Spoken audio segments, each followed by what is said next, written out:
So how do we get the stutter effect? How do we glitch out our audio? That's the question I'm going to answer today. There's two methods to do it. This is a pretty simple, easy task. We're going to just go over the basics and then let your creativity fly free. We don't need an in-depth video. Now, method one would be simply to just use a plugin designed to chop up your audio in Stutter, kind of like Stutter Edit 2 by Isotope. I don't recommend it because it is very expensive. It's $200 freaking dollars. I got it on sale. So unless you find it on sale, definitely look for an alternative. There's a lot of plugins out there that are going to do it. And it's going to really help add kind of like that ear candy and just like a cool glitch effect that you want. So like this little passage right here, this is kind of a break. Pretty cool. And then we got a pre-chorus here, building up to the chorus. And that glitched up guitar, that's just adding something nice to everything. So let's go over what's actually going on. We're gonna unfreeze these tracks.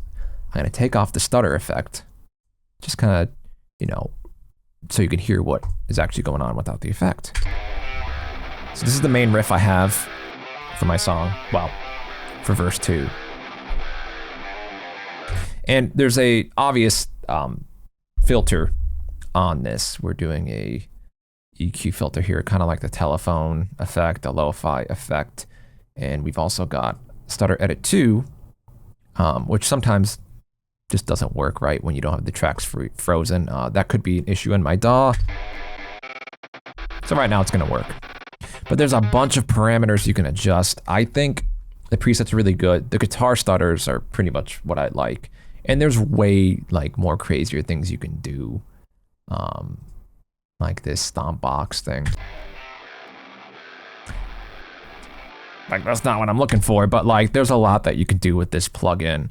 It's even got like a bunch of folders for like presets that other people have done. Like there's user banks, there's factory banks, stuff for vocals, master bus. It's cool, experimental, but it's way too pricey. So, you know, look for it on sale if you really want to use it. This is probably the best plugin though, in my opinion, for getting that stutter effect. So let me give you one more example.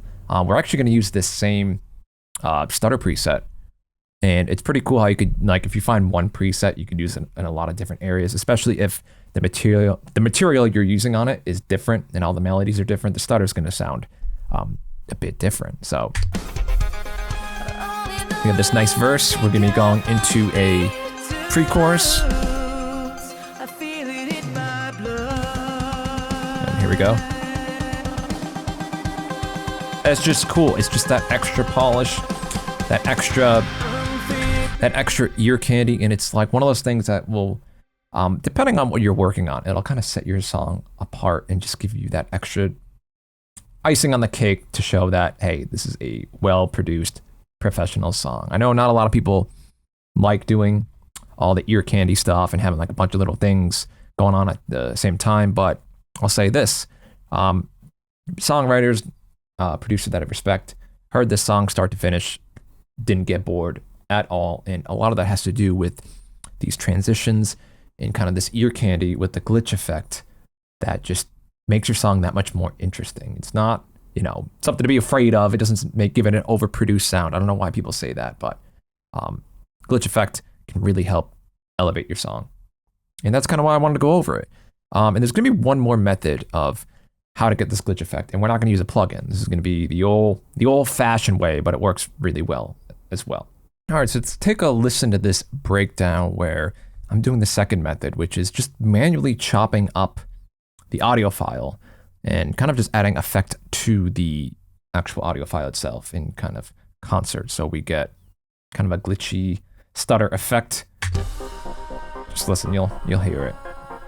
And you can actually see it chopped up right here.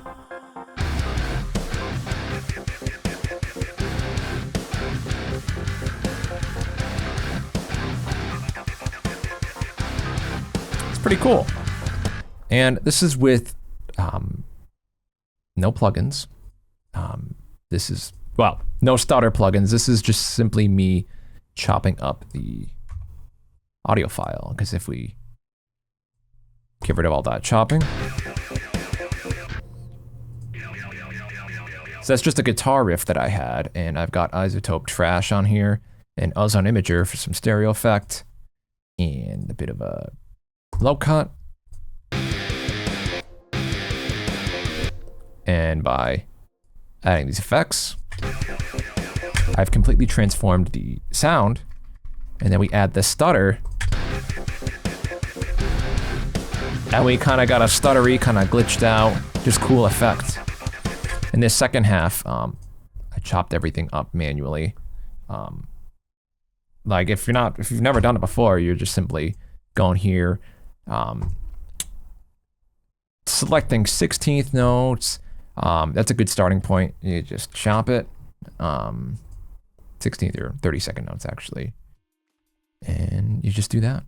Now, these right here, these are like kind of triplets, but just starting off with like 16th note chop ups or 8th note chop ups can be cool, and then kind of mixing things up, kind of like I did here with these, like, what are these triplets, 8th note triplets. Let me see. 8th note, are they 16? Yeah, they're kind of like 16th note triplets. So just getting, like I said, getting creative, you know. Just chop up your clips. If you don't want to do a plugin, add some cool effects, like Isotope Trash. Scroll through some of those presets, or just make your own thing to just kind of warble up and distort the sound. Feel free to use a filter, an EQ filter, maybe stereo imager plugin like Ozone Imager, and then you got cool stuttery glitched out sound. And this is really great for adding just some ear candy and like nice effects to really polish up and kind of give your song that professional sound. Hopefully you found this helpful. Questions or comments down below as always. Thank you so much for watching, and I do hope to see you in the next video, as always.